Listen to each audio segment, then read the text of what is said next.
Você está sintonizado no Agenda Econômica da TV Senado. Segundo alguns analistas, o Brasil poderá se tornar, por volta do ano 2016, a quinta maior economia do mundo. Não somente em termos de produto interno bruto, a importância da economia brasileira também começa a ser medida nos últimos anos por um processo notável de redistribuição de renda e pela formação de uma forte classe média, o que faz do Brasil um dos mais cobiçados mercados para grandes investidores. Mas até que o país chegue a ocupar o quinto lugar no porte econômico mundial, há muitos desafios pela frente, incluindo-se aí mais investimentos em educação, saúde e infraestrutura, controle da inflação e acerto da política cambial, só para citar alguns pontos.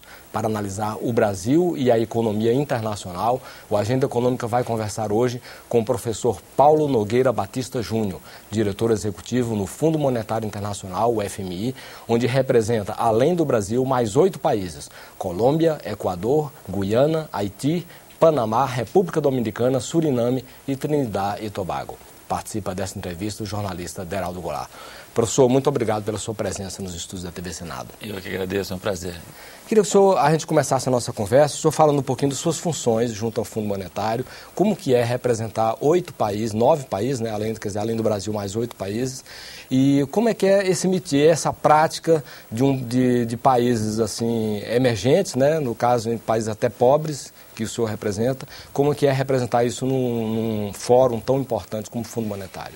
É uma experiência muito interessante, sobretudo depois que eclodiu a crise internacional, porque com a crise o Fundo Monetário se tornou muito mais importante, adquiriu uma centralidade que ele não tinha quando eu cheguei lá em 2007, e a crise botou o fundo no palco central. O volume de dinheiro que foi alocado para a instituição operar aumentou muito, inclusive o Brasil se tornou um dos credores do Fundo Monetário, algo inédito que eu nunca poderia imaginar quando aceitei ir para lá. E então isso criou um desafio interessante. Trabalhar lá na diretoria do fundo é muito interessante nesse contexto.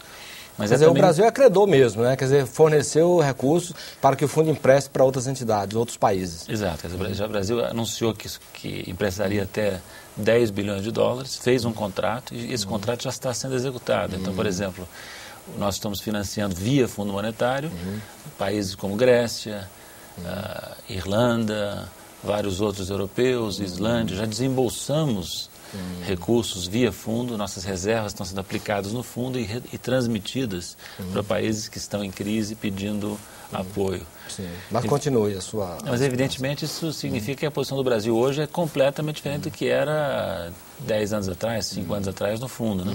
É isso mesmo. O que muda é esse status de passar de devedor para credor? Bem, eu que sou um devedor nato e hereditário, nunca imaginei que seria credor do fundo. Então é muito mais confortável, você tem muito mais voz, influência como diretor que representa Brasil e outros 8 países, mas sobretudo o Brasil, que é a cabeça de cadeira, do que tinham os meus antecessores. O Alexandre Kafka, o Murilo Portugal, o Eduardo Loio, sobretudo o Alexandre Kafka e o Murilo Portugal, tiveram que passar por situações em que o Brasil estava lá pedindo dinheiro, se submetendo ao monitoramento do fundo, né? Hoje nós não somos um credor novo e temos experiência recente de sermos devedores, então sabemos o que é ser devedor do fundo, então até temos uma postura flexível. E eu tenho defendido, o ministro Manteiga também, evidentemente, que é o governador do Brasil no fundo, que o fundo tem uma atitude inteligente, flexível no trato dos países que a ele tem que recorrer, né? Então, é muito interessante esse processo, porque você estando lá, o que acontece na diretoria do fundo? São 187 países membros, quase todos os países do mundo são membros do fundo, com exceção de pouquíssimos. Coreia do Norte, né? Cuba, Taiwan e alguns outros pequenos. E a diretoria tem 24 cadeiras. Então, a maior parte dos países se agrupam em constituencies. O Brasil é cabeça de uma constituency, de uma cadeira, que inclui esses países que você mencionou. Então, para nós, por exemplo, nós temos Haiti na nossa cadeira. É um desafio enorme, porque o Haiti é um dos países mais necessitados de apoio, com o qual o Brasil tem, independentemente do fato do Haiti estar conosco, né, no FMI e no Banco Mundial, tem uma relação Brasil-Haiti que é muito forte, muito importante. O Brasil comanda as tropas da ONU que estão lá. Então, nós temos uma dedicação especial e uma preocupação especial com Haiti. Então, o diretor brasileiro, diferentemente do diretor americano ou francês, por exemplo, que são países que estão sozinhos numa cadeira, tem uma variedade de experiências enquanto diretor no fundo, que é muito rica e muito interessante. E é um canal para o Brasil aumentar a sua cooperação internacional, as suas alianças internacionais, não só com países da cadeira, mas com outros países. Vou dar um exemplo. Nós apoiamos muito países distantes, às vezes, mas que nós sentimos que estão sendo injustiçados pelo jogo de poder dentro do fundo. Vou dar um exemplo, Islândia. Aliás, deixa eu dizer aqui que tudo que eu estou dizendo nessa entrevista eu digo a título pessoal, não falo em nome do Fundo Monetário, nem dos governos que eu represento na diretoria. Mas a Islândia tinha um conflito como devedora com países importantes da Europa, que têm influência no fundo e botaram uma pressão tremenda sobre a Islândia na negociação do programa. A cadeira brasileira atuou fortemente para defender esse país pequeno, europeu, desenvolvido, mas que estava sendo, no nosso entender, tratado de uma forma injusta. Né? Mais recentemente, Timor-Leste, que é um país, sim, é distante, mas próximo a nós culturalmente, linguisticamente e emocionalmente. Né? Timor-Leste, nós também entendemos que o staff do fundo não estava fazendo uma avaliação correta da economia do país e tivemos uma discussão intensa junto com Portugal na diretoria. Então, é um processo muito rico, esse processo de participar de uma instituição como o Fundo num momento de crise tão intensa. Né? Quando surgiu o acordo de Bretton Woods, em 44, foi validado em 47, começou a valer em 47, realmente o mundo estava saindo de uma guerra, havia necessidade de que houvesse uma concertação internacional, um acordo, né, para se manter as moedas em harmonia entre si e com isso estimular o comércio, estimular a troca de mercadorias e de serviços entre os países. Hoje a gente sente de novo essa necessidade, né, de uma concertação, de um maestro regendo esse grupo de moedas, cada um por si e tal. Como é o Fundo Monetário, o senhor acha que pode vir a exercer esse papel, embora a gente ache meio impossível a repetição de um acordo de Bretton Woods, mas o senhor acha possível haver algum tipo de acordo onde o fundo desempenha a cabeça de rede aí desse acordão? Acho que um acordo de estabilização cambial, como foi o acordo de Bretton Woods, não é factível no curto, nem mesmo no médio prazo. Acho que nós vamos continuar com um regime preponderantemente de flutuação entre as principais moedas. Agora, isso não significa que não se possa fazer um acordo para que essa flutuação cambial seja relativamente ordenada, né? Não é fácil. Acho que o fundo vai ter um papel, está tendo um papel nessa discussão, que se trava dentro do FMI, mas também, e mais importante, até no G20. Que outra grande mudança que houve na crise foi que o G7, para todos os efeitos práticos, o G7 foi substituído pelo G20 como principal foro de cooperação internacional. Então, o G20, na verdade, o que acontece é que o fundo funciona como secretaria do G20. Vamos explicar para o nosso telespectador a diferença entre o G7 e o G20. O G7 era um grupo de apenas países desenvolvidos, Estados Unidos, Japão, os principais europeus e o Canadá. Nós não fazíamos parte disso. Com a crise em 2008, os países desenvolvidos entenderam e o Brasil ajudou a que essa compreensão se avançasse, que o G7 não tinha mais legitimidade nem representatividade para lidar com a crise do tamanho daquela que surgiu depois do colapso do Lehman, em 2008, aquele Lehman Brothers. Então, formou-se na presidência do Brasil, aliás. O Brasil era presidente do G20 naquele ano. O G20 foi transformado num foro presidencial de chefes de Estado. E substituiu o G7 para todos os fins práticos. O G7 continua, mas... A diferença é que ingressaram para o diálogo os países em desenvolvimento, os países emergentes. Esse é o ponto fundamental que eu não tinha ainda mencionado aqui. Acrescentou-se aos países do G7, acrescentaram-se mais 13, que são principalmente países em desenvolvimento. Mas essa crise cambial, por exemplo, a guerra fiscal que está no mundo todo aí, com os Estados Unidos, com a China, teria que ser uma política bilateral ou uma política mundial de concertação, como diz o Elival, para que houvesse esse equilíbrio fiscal no mundo? Bilateral entre Estados Unidos e China? Não. Fala-se muito em G2, mas o mundo é multipolar. Por mais importantes que sejam os Estados Unidos e a China crescentemente, eles não têm sozinhos capacidade de articular uma solução global. Daí que eles têm que fazer isso, tentar fazer isso, junto nas instituições internacionais, como o Fundo Monetário, e no G20, onde estão os principais países desenvolvidos e também os principais países emergentes, como Brasil, Argentina, África do Sul, China, Índia, Rússia, né? Indonésia, Turquia. O Fundo Monetário é sempre acusado aí de ter um excesso de ortodoxia nas suas ações, na sua maneira de agir. Que mudanças o senhor acha que o fundo sofreu importantes desde a sua criação até hoje?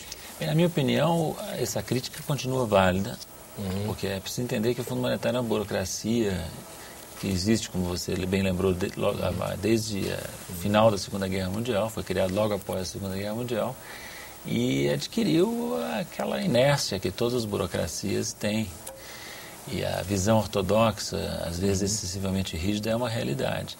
Agora, sob efeito da crise mundial, que abalou muitos paradigmas, inclusive os paradigmas que o fundo propagava, né? Sob efeito da pressão dos países em desenvolvimento, o Brasil, os BRIC, sob efeito da gestão do Dominique Strauss-Kahn, que é o diretor-gerente francês atual, número 1 do Fundo Monetário, que é uma pessoa aberta a novas ideias, que tem muita iniciativa, a instituição começou a se mover de maneira significativa nos últimos anos e já há uma discussão interna. Por exemplo, vou dar um exemplo entre muitos, a questão dos controles de capital. Antigamente era anátema. Nem sei porquê, mas porque está no Keynes, botou nos artigos constitutivos do fundo, e nunca foi mudado isso, apesar de tentativas, controle de capital como um instrumento que os países não só podem, como devem usar em determinadas circunstâncias. Mas no período neoliberal... Mas explica melhor essa coisa do controle de capital que falava o Keynes. Pois é, como funciona isso?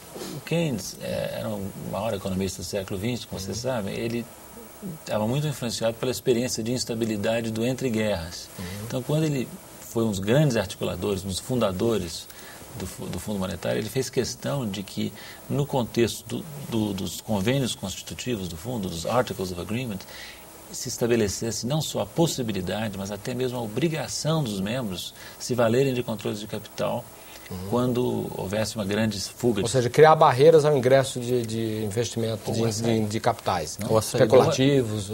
Mais interessante, os convênios prevêem também a obrigação de estabelecer a saída. Porque o Keynes tinha preocupação que o dinheiro oficial fornecido via fundo monetário não fosse usado para financiar a fuga de capitais privados dos países em crise. Entende?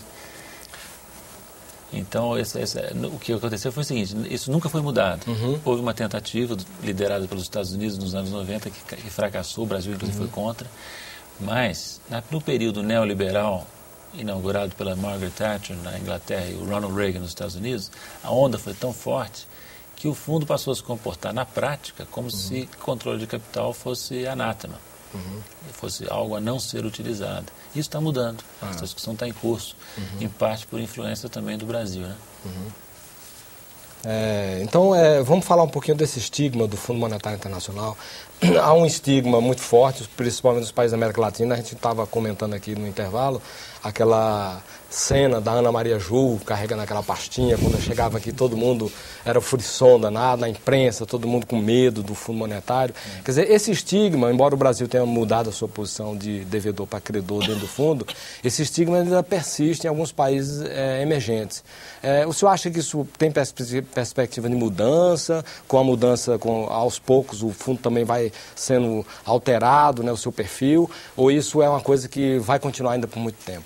Uma das razões que me trouxeram a Brasília esta semana foi justamente a presença de uma missão do fundo, uma missão de rotina do fundo para diálogo econômico com as autoridades, que fazem em todos os países. E é sintomático que, contrariamente ao que aconteceu na época da Ana Maria Ju, como você lembrou, ninguém tomou conhecimento da presença deles aqui. Aliás, talvez seja a primeira vez na imprensa, na televisão, em algum lugar que se fala da presença do fundo aqui. Então, hoje em dia, essa relação com o fundo é mais tranquila, do ponto de vista do Brasil, mas você tem razão que o estigma é uma realidade, Elival. É uma realidade.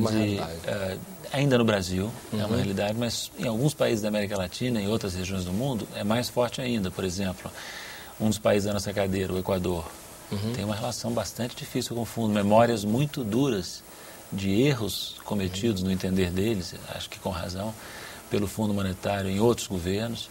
A Argentina tem uma relação com o fundo marcada pelos fracassos das recomendações do fundo, que a Argentina aceitou inadvertidamente na época do Menem, do Cavalo, aquela época que a Argentina se encantou com barbaridades, né? Então, você veja que o fundo tem um trabalho que incompleto ainda, apesar dos esforços do Dominique Strauss-Kahn, de mostrar que existe uma instituição mais representativa, mais, vou dizer até uma palavra forte, mais inteligente do que aquela que no passado vinha receitar fórmulas para os países em dificuldades. Agora, professor, o senhor falou que a Argentina tem uma relação mais conturbada com o FMI, né?